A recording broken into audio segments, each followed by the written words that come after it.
'చిన్ని చిన్ని ఆశయ్య' అనే టైటిల్‌తో ఉన్న మలయాళం సినిమా జియో హాట్‌స్టార్‌లో తెలుగులో స్ట్రీమ్ అవుతుంది. ఈ సినిమా ఎలా ఉందో ఈ వీడియోలో తెలుసుకుందాం. ఈ లోపల వీడియోనైతే లైక్ చేసి ఛానెల్‌ని సబ్స్క్రైబ్ చేసుకోకుండా చూస్తున్నట్టయితే సబ్స్క్రైబ్ కూడా చేసుకోండి. నాకు పర్సనల్‌గా ఒకరంటే ఒకరికి తెలియని 2 క్యారెక్టర్‌లు కలుసుకొని జర్నీ చేసే ప్రాసెస్‌లో ఒకరికొకరు దగ్గరవ్వడం అనే పాయింట్‌తో వచ్చే సినిమాలంటే బాగా అనిపిస్తాయి. ఈ సినిమా కూడా అలాంటి పాయింట్‌తోనే ఉంది. ఈ సినిమాలో ఉన్న హీరోయిన్ వాళ్ళ గ్యాంగ్‌తో కాశీకొచ్చి వాళ్ళ గ్యాంగ్ నుంచి తప్పిపోతది. అలా తప్పిపోయి ఒక చోట కూర్చొని బాధపడుతూ ఉన్న హీరోయిన్ దగ్గరికి మన హీరో వచ్చి తనకి హెల్ప్ చేయడానికి ట్రై చేస్తాడు. ఈ ప్రాసెస్ ఎలా ముందుకెళ్ళింది, ఫైనల్‌గా ఏం జరిగిందనేది సినిమా.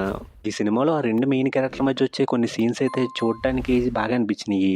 సినిమాలో ఎక్కడా కూడా హడావిడిగా అనిపించే సీన్స్ లేకుండా చాలా ప్రశాంతంగా సీన్స్ వస్తున్న ఫీలింగ్ వచ్చింది.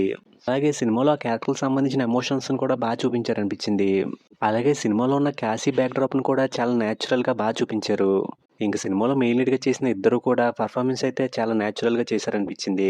ఇంక సినిమాలో సాంగ్స్, బ్యాక్‌గ్రౌండ్ స్కోర్ కూడా సినిమాకి మంచి ఫీల్‌నయితే తీసుకొచ్చాయి. కానీ ఈ సినిమా చూస్తున్నప్పుడు నన్ను ఎక్కువ సార్లు ఇరిటేట్ చేసిందేంటంటే ఈ సినిమా డబ్బింగు. ఈ సినిమాని తెలుగులో డబ్ చేశారు కానీ పూర్తిగా అయితే డబ్ చేయలేదు. సినిమాలో ఉన్న హీరో క్యారెక్టర్ మాత్రమే తెలుగు మాట్లాడుతా ఉంటది. హీరోయిన్ క్యారెక్టర్ ఏమో తమిళ్ మాట్లాడుతా ఉంటది. ఇంకా మిగిలిన వాళ్ళేమో వాళ్ళ లాంగ్వేజ్‌లు మాట్లాడుకుంటా ఉంటారు. సినిమాలో హీరోయిన్ క్యారెక్టర్‌కి సంబంధించిన ఎమోషన్స్‌ని, ఫీలింగ్స్‌ని అన్నిటిని కూడా తమిళ్‌లోనే చెప్పుద్ది. ఇంక హీరో క్యారెక్టర్ కూడా వాటికి రిప్లైలు తమిళ్‌లోనే ఇస్తా ఉంటాడు. దానివల్ల సగానికి సగం కన్వర్జేషన్స్ అయితే అర్థం కాలేదు. సినిమాలో ఉన్న హీరోయిన్ క్యారెక్టర్‌ని తెలుగు ఆవిడని చెప్పి తెలుగులో మాట్లాడిచ్చినా బాగుండేది. అలా చేయకపోవడం వల్ల సగానికి పైగా సినిమా తమిళ్‌లోనే ఉంది. అదైతే నాకు అస్సలు బాగా అనిపించలేదు. అలా ఉండడం వల్ల సినిమాలో సగానికి పైగా ఫీల్ అయితే పోయింది. ఫైనల్‌గా ఈ సినిమాలో ఆ 2 క్యారెక్టర్లు చేసే జర్నీ నేచురల్‌గా, రియాలిటీకి దగ్గరగా ఉన్నట్టు చాలా ప్రశాంతంగా అనిపిస్తది. కానీ సగానికి పైగా సినిమా తమిళ్‌లోనే ఉంటది. దానివల్ల ప్రశాంతంగా, ఎమోషనల్‌గా సాగే ఆ జర్నీని చూద్దామనుకున్నా తమిళ్ వస్తేనే దాన్ని పూర్తిగా ఫీల్ అవ్వగలం. ఇంక మీకు గనక తమిళొచ్చి ఇలాంటి జోనర్‌లో వచ్చే సినిమాని ఇష్టపడతాం అనుకుంటే ఈ సినిమాని ఒకసారి ట్రై చేసుకోండి.